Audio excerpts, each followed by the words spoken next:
അഖിൽമാരാർ റിനോഷിന് കൊടുത്ത മറുപടിയിൽ ആൾ വീണ്ടും പറയുന്നുണ്ട്, ഞാൻ വലിയ സംവിധായകനായിട്ട് എനിക്ക് ബിഗ് ബോസിൽ നിന്ന് ഇത്തിരി പൈസയാണ് കിട്ടിയിട്ടുള്ളൂ, അല്ലെങ്കിൽ പ്രതിഫലമായിട്ട് എന്നേക്കാൾ യോഗ്യത ഇല്ലാത്തവർക്ക് കൊടുത്തതിന്റെ 10 പോലും എനിക്ക് കിട്ടിയിട്ടില്ല എന്നൊക്കെ പറയുന്നുണ്ട്. ഞാൻ ഈ അഖിൽമാരാറിന്റെ ഫാൻസുകാരോട് തന്നെ ചോദിക്കട്ടെ, കാരണം ആൾ എന്ത് തെറ്റ് പറഞ്ഞാലും അതിനൊന്ന് തിരുത്തി പറഞ്ഞു കഴിഞ്ഞാൽ ഇപ്പം നെഗറ്റീവ് കമൻസ് ആണ് വരുന്നത്. അവരുടെ ഫാൻസുകാരോട് തന്നെയാണ് ചോദിക്കുന്നത്, നിങ്ങൾക്ക് എത്ര പേർക്ക് അറിയായിരുന്നു ഇദ്ദേഹം ഒരു സിനിമ ഡയറക്ടറാണ്, അല്ലെങ്കിൽ ഇദ്ദേഹത്തിൻ്റെ സിനിമകൾ എത്ര പേര് കണ്ടിട്ടുണ്ടായിരുന്നു? ഒരു ഫിനാൻഷ്യലി ഹിറ്റായ ഒരു മൂവിയുടെ ഡയറക്ടറാണ് ഇത് പറയണമെങ്കിൽ നമുക്ക് പിന്നെയും വിചാരിക്കാമായിരുന്നു. എന്തുമാവട്ടെ, റിനോഷ് പറഞ്ഞ പോലെ ആ കയറുന്നതിന് മുമ്പ്, കോൺട്രാക്റ്റിൽ ഒപ്പിടുന്നതിന് മുമ്പ് ഇത്ര രൂപയാന്ന് പറയുമല്ലോ. അപ്പോൾ അത് പറ്റില്ലെങ്കിൽ പറ്റില്ല, എനിക്ക് ഈ ഒരു യോഗ്യതയല്ല, അല്ലെങ്കിൽ എനിക്ക് ഞാൻ ഇട്ടിരിക്കുന്ന വില ഇതല്ല, എനിക്ക് ഇതിൽ കൂടുതൽ കിട്ടാനുള്ള യോഗ്യത ഉണ്ടെന്ന് പറഞ്ഞ് ഒന്നെങ്കിൽ അവിടെ പറയുക, അല്ലെങ്കിൽ അത് മേടിക്കാതെ ഷോയിൽ പങ്കെടുക്കാതെ ഇരിക്കുക. പിന്നെ ബിഗ് ബോസ് ഷോയെ കുറ്റം പറഞ്ഞ് മറ്റേ ലുലുമാളിൽ പോയിട്ട് തെണ്ടിയാലും അല്ലെങ്കിൽ പിച്ച എടുത്താലും ഞാൻ ഈ ഷോയിൽ പോയില്ല എന്നൊക്കെ പറഞ്ഞ ഒരു വ്യക്തിയും കൂടെ ആണല്ലോ. എന്നിട്ടും ഷോയിൽ പോയി. അതെന്തെങ്കിലും ആട്ടെ, ഞാൻ അഖിൽമാരാറിൻ്റെ ആ ഷോ കണ്ടിട്ട്, അല്ലെങ്കിൽ ബിഗ് ബോസ് ഷോ കണ്ട ആളുടെ ഫാനായി ആൾക്ക് വോട്ട് ചെയ്തൊരു വ്യക്തി തന്നെയാണ്. നിന്റെ വോട്ടൊക്കെ ആർക്ക് വേണടി എന്നായിരുന്നു ഒരു ഫാൻ ഇട്ടേക്കുന്ന കമൻറ്റ്. നമ്മുടെ വോട്ട് തന്നെ വേണമല്ലോ ഇവരൊക്കെ ജയിക്കാൻ വേണ്ടിയിട്ട്. പക്ഷേ എന്താ പറയണ്ടേ, ആളുടെ ഫാൻ തന്നെയാണ്. ആള് ബിഗ് ബോസിനെ കുറിച്ചിട്ട് ഇത്രയും ധൈര്യമായിട്ട് ഒരു കാര്യം പറഞ്ഞപ്പോൾ ഞാൻ ചങ്കൂറ്റം എന്ന് തന്നെയാണ് ആൾക്ക്, അപാര ചങ്കൂറ്റം എന്നുള്ളൊരു കമൻറ്റ് തന്നെയാണ് ഞാൻ ഇട്ടത്. പക്ഷെ ആള് പറഞ്ഞതിൽ കുറച്ച് മിസ്റ്റേക്സ് റിനോഷ് ചൂണ്ടിക്കാണിച്ചപ്പോൾ അത് രണ്ടും കണ്ടു കഴിഞ്ഞപ്പോൾ കുറച്ച് തെറ്റൊക്കെ തോന്നി. അപ്പോൾ അത് തെറ്റാണ്, അഖിൽമാരാർ പറഞ്ഞത് തെറ്റാണ് എന്ന് പറയുമ്പോൾ ഇത്രയും ചീത്തവിളിയുടെ ആവശ്യമുണ്ടോ? അപ്പം ഞാൻ ആ വീഡിയോയിലോട്ട് വീണ്ടും വരുന്നു. റിനോഷ് നല്ലൊരു മറുപടി കൊടുത്തിട്ടുണ്ട്, അഖിൽമാരാറും മറുപടി കൊടുത്തിട്ടുണ്ട്. അഖിൽമാരാർ പറയുന്നുണ്ട്, എനിക്ക് ആ ഒരു പ്രതിഫലമല്ല കിട്ടേണ്ടിയിരുന്നത് എന്ന്. അപ്പം സത്യം പറഞ്ഞു കഴിഞ്ഞാൽ ബിഗ് ബോസിൽ കൂടെയാണ് ആൾക്ക് നല്ലൊരു പോപ്പുലാരിറ്റി കിട്ടിയത്. ആൾ സെലിബ്രിറ്റി ആയത് ബിഗ് ബോസിൽ കൂടി തന്നെയാണ്. അതിനുമുമ്പ് അദ്ദേഹം രാഷ്ട്രീയകാര്യം ചെയ്തിട്ടുണ്ടായിരിക്കാം നല്ല ഉണ്ട്. ആൾ തന്നെ പറയുന്നുണ്ട്, ഒത്തിരി ആളുകൾക്ക് വേണ്ടി സംസാരിച്ച വ്യക്തിയാണ്, അങ്ങനെ പല കാര്യങ്ങളും ചെയ്തിട്ടുണ്ടായിരിക്കാം. പക്ഷേ ഇത്രത്തോളം ജനങ്ങൾ അറിഞ്ഞത് ബിഗ് ബോസ് ഷോയിലൂടെ തന്നെയാണ്. ആള് നേരത്തെ ഇന്റർവ്യൂവിന് വിളിച്ചിട്ടുണ്ടെങ്കിൽ, അല്ലെങ്കിൽ ഒരു ഇനാഗുറേഷൻ ആൾ മേടിക്കുന്ന പൈസ ബിഗ് ബോസിൽ വന്നതിന് ശേഷം 5 ലക്ഷം രൂപയാണെന്ന് ആൾ തന്നെ പറഞ്ഞിട്ടുണ്ട്. അതിനു മുമ്പ് ആരെങ്കിലും ഇനാഗുറേഷൻ വിളിച്ചിട്ട് ആൾക്ക് അത്ര പൈസ കൊടുത്തിട്ടുണ്ടോ? ഇല്ല. ഈ ഒരു പോപ്പുലാരിറ്റി ഉണ്ടാക്കി കൊടുത്തത് ബിഗ് ബോസ് ഷോ തന്നെയാണ്. ബിഗ് ബോസ് ഷോ ആയതുകൊണ്ട് ബിഗ് ബോസിനെ കുറ്റം പറയാൻ പാടില്ല എന്നല്ല ഞാൻ പറയുന്നത്. എൻ്റെ പോയിന്റ് ഇതാണ്, ആ ഒരു പ്രതിഫലം അല്ലായിരുന്നു എനിക്ക് കിട്ടേണ്ടിയിരുന്നു എന്ന് ഇപ്പം പറഞ്ഞിട്ട് കാര്യമില്ല. അവിടെ ചെല്ലുമ്പോഴേ നേരത്തെ പറയണമായിരുന്നു. അല്ലെങ്കിൽ അത്രത്തോളം ഒരു സെലിബ്രിറ്റി ആയിരുന്നെങ്കിൽ ചിലപ്പോൾ അവർ അത്രത്തോളം പൈസ കൊടുത്തേനെ. അല്ലെങ്കിൽ അത് പറ്റില്ലെങ്കിൽ ആ നിമിഷം പറ്റില്ല എന്ന് പറയണമായിരുന്നു. പിന്നെ റിനോഷ് എത്ര മാന്യമായിട്ടാണ് അഖിൽമാരാർക്ക് മറുപടി കൊടുക്കുന്നത്. ഉള്ളിൽ എന്തെങ്കിലും ദേഷ്യം വെച്ചിട്ടുണ്ടെങ്കിൽ പോലും അഖിൽ ബ്രോ അല്ലെങ്കിൽ അഖിൽമാരാർ പേര് വിളിച്ചിട്ടാണ് അഭിസംബോധന ചെയ്യുന്നത്. ഈ അഖിൽമാരാറിനെ എന്തെങ്കിലും പറഞ്ഞാൽ തിരിച്ച് മറുപടി കൊടുക്കുന്നത് റിനോഷിനെ വിളിച്ചേക്കണെയാണ് മണ്ടൻ, കുണുവാവ പിന്നെയും പോട്ടെ, മണ്ടൻ റിനോഷ്, നീ അമ്മ ഉണ്ടാക്കി തരുന്ന ചോറും കഴിച്ച് മുറിയിൽ അടച്ചു പൂട്ടിയിരുന്നോ, അങ്ങനെയെങ്കിലും നിന്നെ 10 ആൾ പേര് കാണട്ടെ, കുറച്ച് റീൽസൊക്കെ ചെയ്യുക, അല്ലെങ്കിൽ എനിക്കെതിരെ സംസാരിക്കുക, അങ്ങനെയെങ്കിലും ഞാൻ വഴിയെങ്കിലും നിന്നെ 10 പേര് അറിയട്ടെ എന്നൊക്കെ. റിനോഷിനെ ആകട്ടെ അഖിൽമാരാറിനെ ആവട്ടെ ബിഗ് ബോസ് വന്നേ പിന്നെയല്ലേ അറിയാൻ തുടങ്ങിയത്. ഇങ്ങനെയൊക്കെ തിരിച്ച് മറുപടി കൊടുക്കേണ്ട ഒരു ആവശ്യം ഉണ്ടായിരുന്നു? അഖിൽമാരാർ എന്ന വ്യക്തിയുടെ ആ ഒരു നമ്മൾ കൊടുത്തിരിക്കുന്ന ആ ഒരു മറ്റേത് പറയണ പോലെ ആ ഒരു വിഗ്രഹം ഉടഞ്ഞു വീഴുകയായിരുന്നു ചെയ്തത് ഇങ്ങനെയൊക്കെ മറുപടി കൊടുക്കുമ്പോൾ. ഒരു വേലയും കൂലിയില്ലാത്ത ആളാണ് റിനോഷ് എന്ന് പറഞ്ഞു. ഞാൻ, അതായത് അഖിൽമാരാർ എന്ന വ്യക്തി ഷാജി കൈലാസ് എന്നെ നായകനാക്കി സിനിമ ചെയ്യാനിരിക്കുകയാണ്, മേജർ രവി എന്നെ നായകനാക്കി സിനിമ എടുക്കാൻ വിളിച്ചു.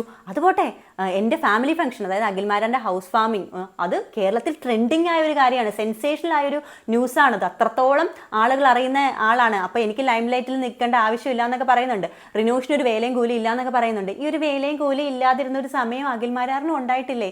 അദ്ദേഹത്തിൻ്റെ സ്വപ്നങ്ങൾ തേടി പിടിച്ചത് ഇപ്പോഴല്ലേ, ഈ ഒരു പ്രായത്തിലല്ലേ. കഴിഞ്ഞ ഒരു വീഡിയോയിൽ അദ്ദേഹം പറയുന്നുണ്ടായിരുന്നു, ഞാനൊരു വീട് പോലും വെച്ചിട്ടില്ല, ബിഗ് ബോസിൽ നിന്ന് ഇറങ്ങിയ സമയത്ത് പറയണം. അപ്പോൾ എൻ്റെ അടുത്തേക്ക് ആരും സഹായം ചോദിച്ച് വരല്ലേ, എൻ്റെ കയ്യിൽ ഒന്നുമില്ല, ഞാനൊരു വീട് പോലും വെച്ചിട്ടില്ല. അപ്പോൾ ഈ ഒരു പ്രായത്തിൽ വിവാഹമൊക്കെ കഴിച്ചിട്ട് വീട് വെക്കാതെ ഇരുന്ന താങ്കളെ ആളുകൾ ആരെങ്കിലും പറഞ്ഞു വേലയും കൂലി ഇല്ലാതെ പെണ്ണും കിട്ടി ജീവിക്കണമെന്നൊന്നും ആരും പറഞ്ഞിട്ടില്ലല്ലോ. പക്ഷെ പിന്നെ എന്തിനാണ് ആ റിനോഷിനെ അങ്ങനെ പറയേണ്ടത്? ആ ഒരു പറഞ്ഞ ഒരു കാര്യം വളരെ തെറ്റായിട്ടാണ് എനിക്ക് ഫീൽ ചെയ്തത്. അപ്പം നീ ആരാന്നായിരിക്കും അടുത്ത ഫാൻസുകാർ എന്നോട് ചോദിക്കുന്നത്. ഞാൻ സാധാരണക്കാരിയാണ്, ബിഗ് ബോസ് ഷോ കാണുന്ന ഒരാളാണ്. അപ്പോൾ എന്താ, സാധാരണക്കാരുണ്ടെങ്കിലാണല്ലോ സെലിബ്രിറ്റീസ് ഉണ്ടാവുള്ളൂ. അപ്പോൾ എൻ്റെ അഭിപ്രായം എൻ്റെ ചാനലല്ലാതെ ഞാൻ വേറെ എവിടെ വന്ന് പറയാനാണ്? റിനോഷ് ഏഷ്യാനെറ്റിൻ്റെ പൈസ വാങ്ങി നക്കി, അങ്ങനെയാണ് അഖിൽമാരാർ പറയണത്, നക്കിയാണ് ഇത് ചെയ്യുന്നത്. അപ്പം റിനോഷും അതിന് നല്ലൊരു മറുപടി കൊടുക്കുന്നുണ്ട്. എന്നെ ബിഗ് ബോസ് വിളിച്ചത് ബിഗ് ബോസ് ഷോയിലോട്ട് സീസൺ 6ന്റെ ഇനാഗുറേഷൻ ടൈമിൽ എന്നെ വിളിച്ചത് ഞാൻ പാട്ട് എഴുതുന്ന ആളായതുകൊണ്ടും പാട്ട് പാടുന്ന വ്യക്തി ആയതുകൊണ്ടാണ്. ആ പാട്ട് അവതരിപ്പിക്കാനാണ് എന്നെ വിളിച്ചത്. അതിനൊരു പ്രതിഫലം ഞാൻ വാങ്ങുകയും ചെയ്തു. അതിപ്പോൾ പാട്ട് പാടാൻ നിങ്ങൾക്ക് അറിയാമെങ്കിൽ നിങ്ങളെ വിളിച്ചേനെ എന്ന് പറയുന്നുണ്ട്. അപ്പോൾ എനിക്ക് പേഴ്സണലി ഫീൽ ചെയ്ത ബിഗ് ബോസ് 6ന്റെ ഇനാഗുറേഷനൊക്കെ ആളെ ഒന്ന് വിളിച്ചിരുന്നെങ്കിൽ ചിലപ്പം അഖിൽമാരാർ ഇത്രത്തോളം ഒന്നും പറയില്ലായിരുന്നു എന്ന് എനിക്ക് പേഴ്സണലി ഫീൽ ചെയ്തു കേട്ടോ. പിന്നെ ഒരു മാസ് റിപ്ലൈ തന്നെ റിനോഷ് കൊടുക്കുന്നുണ്ട്. പൈസയൊന്നും തിരിച്ചു കൊടുത്തില്ലെങ്കിലും ആ ബിഗ് ബോസ് തന്ന ഇത്രയും അലമ്പ് പിടിച്ചൊരു ഷോ ആണെങ്കിൽ ആ കപ്പ് തിരിച്ചു കൊടുത്തിട്ടാണ് നിങ്ങൾ സംസാരിക്കുന്നതെങ്കിൽ കുറച്ചൊക്കെ മാസം ഉണ്ടായേനെ. അത് എനിക്കും പേഴ്സണലി ഫീൽ ചെയ്തു. പക്ഷേ അവിടെ ചൂഷണം ചെയ്യപ്പെട്ട അല്ലെങ്കിൽ സ്ത്രീകൾ ഒത്തിരി പേര് അവിടെ അങ്ങനത്തെ രീതിയിൽ ചൂഷണം ചെയ്യപ്പെട്ടിട്ടുണ്ടെന്ന് ആൾ പറയുന്നുണ്ട്. അപ്പം ആ ഒരു അനുഭവങ്ങളൊക്കെ 1-2 സ്ത്രീകൾ ഇപ്പോൾ പറയുന്നുണ്ടായിരുന്നു. അപ്പം അവർക്ക് വേണ്ടിയിട്ടാണ് അഖിൽമാരാർ ഇത്ര സംസാരിച്ചത്, അല്ലെങ്കിൽ സിബിനെ പോലെ ഒരു വ്യക്തിക്ക് വേണ്ടിയിട്ടാണ് ഇങ്ങനെ സംസാരിച്ചെങ്കിൽ അതിൽ എനിക്ക് ഭയങ്കര പേഴ്സണലി റെസ്പെക്ട് തന്നെയാണ് അഖിൽമാരാറിനോട് തോന്നുന്നത്. കാരണം ഇതിന് വിജയിയായിരുന്നു എന്ന് കരുതിയിട്ട് വേണേൽ മിണ്ടാതിരിക്കാം. പക്ഷേ എന്നിട്ടും പറഞ്ഞിട്ടുണ്ടെങ്കിൽ അതിൽ എനിക്ക് നല്ലൊരു കാര്യമായിട്ടാണ് തോന്നുന്നത്. പക്ഷേ റിനോഷ് വേറൊരു കാര്യം കൂടെ പറഞ്ഞു. അഖിൽമാരാർ ആശുപത്രിയിൽ പോയി തിരിച്ച് വന്നതിന് ശേഷം ആശുപത്രി പോയിട്ട് അയ്യോ എന്നെ ചൂടാണല്ലേ നന്നായിട്ട് വേർക്കുകയും ചെയ്യുന്നുണ്ട്. അപ്പോൾ അഖിൽമാരാർ ആശുപത്രി പോയി തിരിച്ച് ഷോയിലോട്ട് വന്നതിന് ശേഷം അഖിൽമാരാർ കുറേ കാര്യങ്ങൾ അറിഞ്ഞു എന്ന് ആൾ തന്നെ പറഞ്ഞിട്ടുണ്ടായിരുന്നു. ഈ അഖിൽമാരാർ ഈ ഒരു കാര്യം അറിഞ്ഞതിൻ്റെ പേരിൽ ഏതോ ഒരു ക്രൂ മെമ്പറിനെയൊക്കെ പിരിച്ചുവിടുകയുണ്ടായി എന്നും റിനോഷ് പറയുന്നുണ്ട്.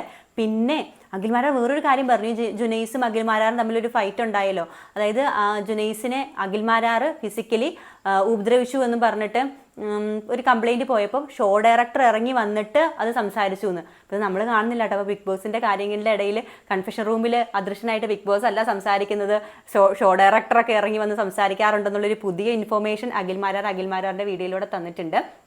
എന്ത് തന്നെയാണെങ്കിലും അഖിൽമാരാർ പറയുന്ന കാര്യങ്ങൾ നല്ല തെളിവോട് കൂടിയിട്ടുള്ള കാര്യങ്ങളാണെങ്കിൽ അതുമായിട്ട് മുമ്പോട്ട് പോവുക.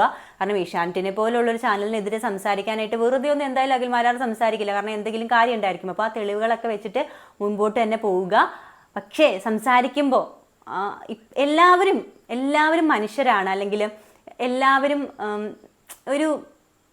ഒരുപോലെ തന്നെയല്ലേ. അല്ലെങ്കിൽ ഞാൻ പണക്കാരൻ, എന്നെ ഷാജി കൈലാസ് സിനിമയിൽ അഭിനയിക്കാൻ വിളിച്ചിട്ടുണ്ട്, അല്ലെങ്കിൽ ആൻറ്റോ ജോസഫ് എൻ്റെ ഫ്രണ്ട്, വിജയ് ബാബു എൻ്റെ ഫ്രണ്ട്, അപ്പം ഞാൻ വലിയ ആള്, അല്ലാതെ വീട്ടിലിരുന്ന് പാട്ട് പാടി റീൽ ചെയ്യുന്ന മറ്റൊരു വ്യക്തി ഒരാളും അല്ല, എന്നെ പറയാൻ ആളല്ല, അല്ലെങ്കിൽ ഇങ്ങനെ വീഡിയോ ചെയ്യുന്നു. ഇവരൊക്കെ ആരാ എന്ന് ചോദിക്കേണ്ട ആവശ്യം അഖിൽമാരാറിനില്ല എന്ന് എനിക്ക് തോന്നുന്നു. അതെൻ്റെ ഒരു പേഴ്സണൽ അഭിപ്രായമാണ്. ഞാൻ പറഞ്ഞല്ലോ, ഞാൻ അഖിൽമാരാറിനെ വോട്ട് ചെയ്ത ഒരാളാണ്. ആളുടെ ഒരു എൻ്റർടൈനിങ് സീസൺ ആയിരുന്നു. അത് കണ്ടിട്ട് എനിക്ക് ആരാധന തോന്നിയിട്ടുണ്ട്. ഞാൻ അതിൻ്റെ ഒരു റീലിട്ടിരുന്നു, ഞാൻ അഖിൽമാരാർ ഫാൻ എന്നുള്ള രീതിക്ക്.